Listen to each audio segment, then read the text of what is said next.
Boxing isn't just about throwing punches. It requires a mix of power, speed, endurance, and precise movement.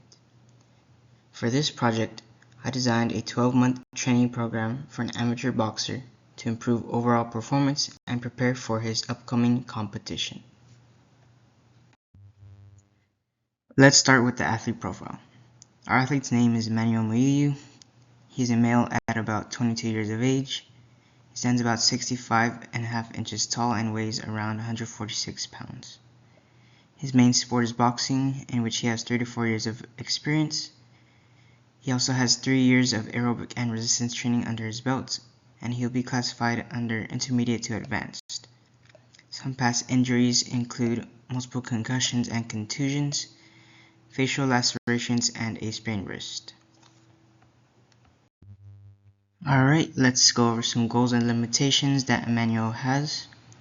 Some goals of his include improving his punching power, his hand speed, his footwork, and his overall conditioning. Some setbacks include reduced power output in later rounds, poor explosive strength, and the need for improved footwork and agility. Next, we're going to go through a little bit of a needs analysis. First, going to start off with injuries and continue on. So for injury risks, shoulder, wrist, and hand injuries are common due to repetitive striking. Concussions and other head injuries are from repeated impacts, and contusions and cuts are also frequent due to the physical nature of the sport. So brain injuries are very common in boxing. The next part of our needs analysis is movement demands, and we're going to go through a little bit of movement patterns. Footwork is a very crucial part of boxing and includes movements such as forward and backward stepping, shuffling, pivoting, and circling. Some defensive movements include slipping, rolling, ducking, and leaning, and offensive movements include punching, which includes the jabs, uppercuts, hooks, and also lower body movement to help generate power, and also core movement to help translate lower body to upper body power. Part 3 of our needs analysis includes muscle groups and energy systems. So in regard to muscle groups, the lower body generates the power, the core transfers this force, and the upper body delivers the punches. So full body coordination is needed for speed and control. In regard to energy systems, aerobic energy systems support endurance across all rounds, while the anaerobic energy systems drive explosive punches and combos. So overall, mixed energy demands are required throughout a fight. The last section of our needs analysis is the performance demands. High performance in areas such as power, speed, agility, cardio, and muscular endurance are needed in boxing. Athletes must be able to produce rapid and forceful movements while maintaining performance over extended periods, as there is 12 rounds in boxing. And finally, boxing requires a combination of high-intensity anaerobic power and well-developed aerobic endurance. Next, we're going to go through a little bit of our testing and evaluation. So some tests we're going to use are the yo-yo test, the broad jump test, the push-up test, the sit and reach, and the hexagon test. Each measures specific things. So one example would be the push-up test, which measures upper body muscular endurance, which is important for maintaining guard and sustaining punching output throughout the rounds.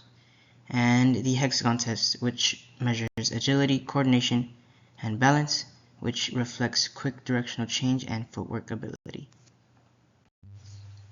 Now, why do these tests matter? We're going to go into a little bit of depth with this one. The yo-yo test in specific shows ability to recover between combinations and maintain performance. The broad jump reflects lower body power used to generate stronger, more explosive punches. The push-up test indicates endurance needed to keep hands up and continue punching effectively. The sit and reach supports mobility for proper stance, defense, and efficient power transfer. And finally, the hexagon test measures footwork, balance, and quick directional changes in the ring.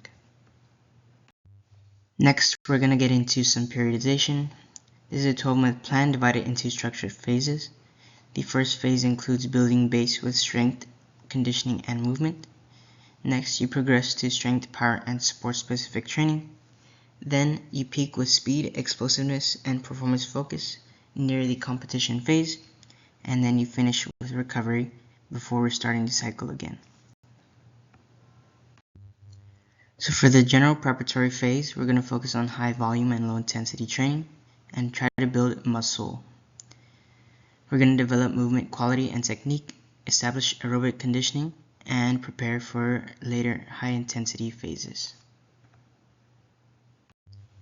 For the specific preparatory phase, we're going to lower the volume and higher the intensity of the training. We're going to focus on maximal strength and power, emphasize speed and explosiveness, increase sport-specific training, and prepare for peak performance. Next, we have our pre-competition phase. The intensity is high and the volume is low.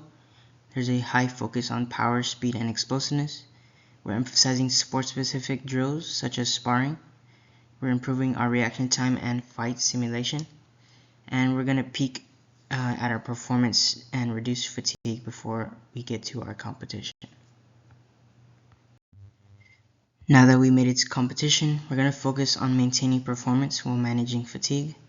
The training volume is going to be highly reduced, and the intensity is going to stay high to moderate. The deload phase lowers overall training stress before competition, which helps recovery, reduces injury risk, and prevents overtraining. And this will help the athlete perform to their highest ability on fight day. Here we have an example of resistance training and conditioning in the early phases of our periodization plan. So you can see that we have higher reps and a little bit lower intensity, moderate rest, and in conditioning it's not very specific. We're just trying to build our aerobic base and work on some technique. Now here we have an example of a week of training in our later phases closer to pre-competition. The volume is much lower at 4 sets at 3 reps. The intensity is a lot higher, near 80 to 85% of our max, and the rest is also a little bit higher due to the higher intensities. In regard to our conditioning, it's going to be a lot more specific. We have reactive drills which focus on defense and heavy bag work.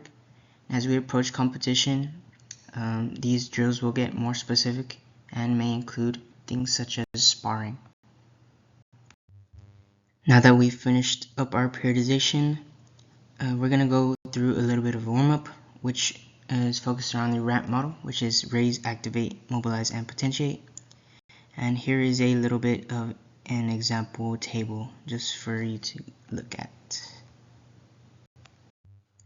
I'm going to go ahead and justify some of our claims today. A lot of this stuff is based on established periodization and strength training principles from the NSCA and ACSM. This program emphasizes compound movements to develop strength, coordination, and power, and training progresses from hypertrophy to strength to power development. It uses progressive overload and deloads to improve performance and manage fatigue. It increases sport-specific training and competition approaches, and it promotes adaptations for muscle growth, neural strength, and explosive power. Overall, this 12-month program project helped me apply what I learned into a real structured program. It helped me better understand periodization, overload, and specificity. I learned how to balance volume, intensity, and recovery. I also realized that programming is more than exercises, and it's how everything is organized. I also saw the importance of recovery and deloads, and it gave me experience for real-world training and future work in the field.